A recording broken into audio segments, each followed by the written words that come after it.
पहले तो मैंने सोचा कि शायद वो कोई जानवर होगा, लेकिन जब वो आवाज़ दोबारा आया तो मेरे रोंगटे खड़े हो गए, क्योंकि ऐसा लग रहा था जैसे कोई गलियारे में नंगे पैर चल रहा है। पर कौन, ये देखने के लिए मैंने अपनी टॉर्च उठाई और दरवाजे की तरफ देखा। दोस्तों, आज के इस भौतिक घटना के एपिसोड को हम मनीष जी के पॉइंट ऑफ व्यू से सुनेंगे, जिनके साथ ये घटना वास्तव में घटा था। लेकिन दोस्तों, इससे पहले कि हम इस वीडियो में आगे बढ़े, आप प्लीज इस चैनल को सब्सक्राइब करके इसे अपने दोस्तों के साथ शेयर ज़रूर करना, क्योंकि हम ऐसे वीडियोस हर शाम 6 बजे आपके लिए लाते रहते हैं।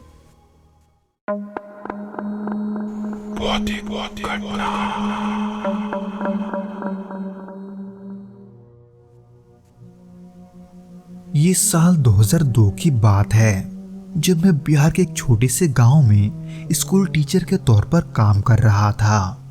उस गांव का नाम था बनगांव और ये जगह अपनी घनी हरियाली के वजह से जानी जाती थी।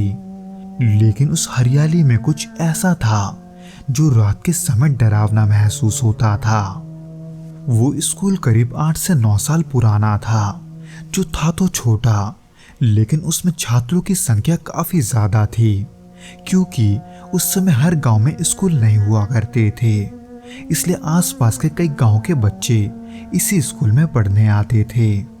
हालांकि उस स्कूल का स्थान थोड़ा अनोखा था, क्योंकि ये गांव के बाहरी हिस्से में घने जंगल के ठीक किनारे बना हुआ था। वो जंगल इतना घना था कि उसके अंदर सूरज की रोशनी भी मुश्किल से पहुंचती थी।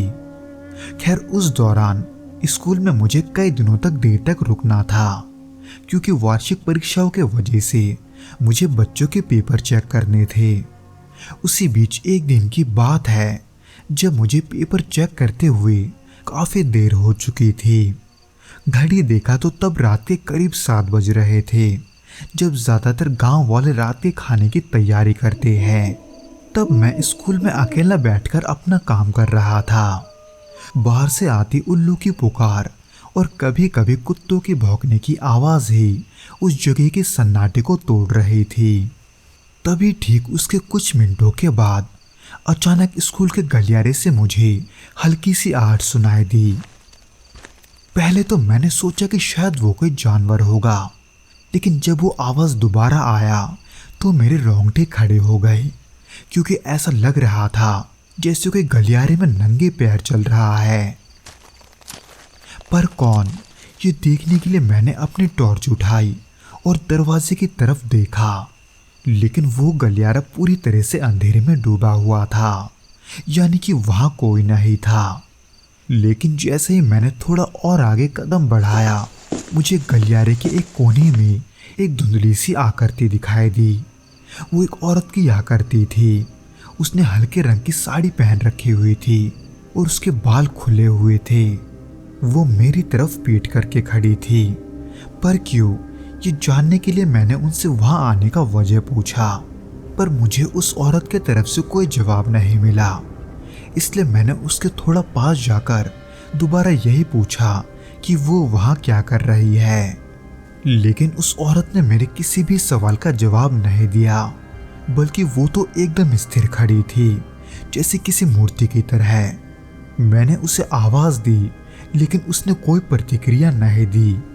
उसका यह अजीब सा रवैया अब मुझे डरा रहा था, इतना कि मैं उसके पास जाने की हिम्मत नहीं कर पा रहा था।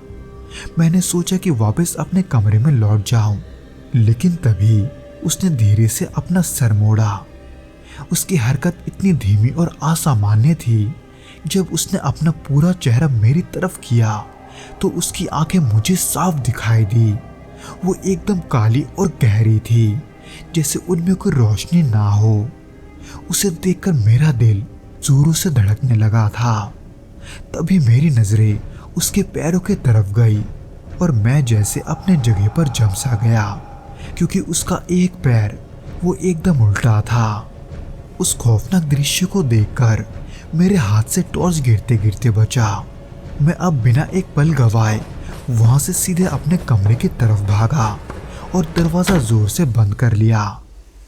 उस रात मैं पूरे समय जागता रहा, क्योंकि मुझे डर था कि वो औरत दरवाजे के बाहर खड़ी है, और साथ में ये भी कि कहीं वो अंदर ना आ जाए।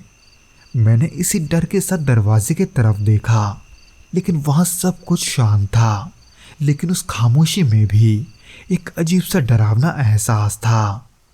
सुबह होते ही जब मैंने दरवाजा खोला और बाहर देखा, तब गलियारा बिल्कुल खाली था, लेकिन वहां मिट्टी से सने हुए कई सारे पैरों के निशान थे, जिनकी असामान्य बात यह थी कि उनमें से हर दूसरा पैर उल्टा था, यानी कि एक पैर सीधा और दूसरा पैर उल्टा, जो कि मैंने उसी दिन दोबारा देखा जब इत्तेफाक से मेरी नजरें स्कूल के पीछे वाले जंगल की ओर गई, जहाँ की जमीन में ठीक वैसे ही पैरों के निशान थे जैसे कि मैंने स्कूल के अंदर देखा था, जो कि वहां से होते हुए घने जंगल की तरफ जा रहे थे।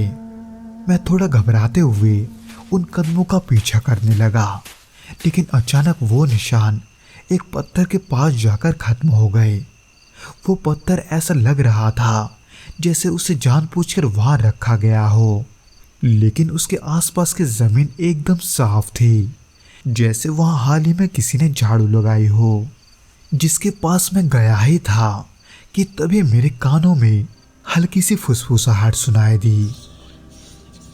मुझे ये यकीन नहीं हो रहा था कि ये मेरी कल्पना है या हकीकत, पर पल भर में ही हवा एकदम ठंडी हो गई थी और ऐसा लग रहा था जैसे जंगल की सारी आवाजें अचानक गायब हो गई हो। रात के उस भयानक घटना के बाद ये सब देखकर मेरी हिम्मत अब जवाब दे रही थी और मैं पीछे मुड़कर भागने को तैयार था, लेकिन उससे पहले ही मुझे अपने पीछे से किसी के छूने का एहसास हुआ। पर जब मैं पीछे मुड़ा तो वहां कोई नहीं था, पर एक पल के लिए मानो सब कुछ रुक गया था। पर जब मुझे होश आया, मैं सीधे गांव की ओर भागा और तब तक नहीं रुका जब तक मैं वहां नहीं पहुंच गया। उस घटना के बाद मैंने कभी भी रात के समय स्कूल में रुकने की हिम्मत नहीं की। हालांकि मुझे आज तक नहीं पता कि वो औरत कौन थी और वो वहां क्यों प्रकट हुई, लेकिन वो अनुभव आज भी मेरे दिमाग में कैद है। तो दोस्तों, ये तो था वो घटना जो कि मनीष जी के साथ घटा था। उम्मीद करता हूं कि आपको ये पसंद आया होगा, और अगर आया हो तो प्लीज़ इस वीडियो को लाइक करके इसे अपने दोस्तों के साथ शेयर ज़रूर करना, और हमें कमेंट करके ये ज़रूर बताना कि आपको ये वीडियो कैसा लगा।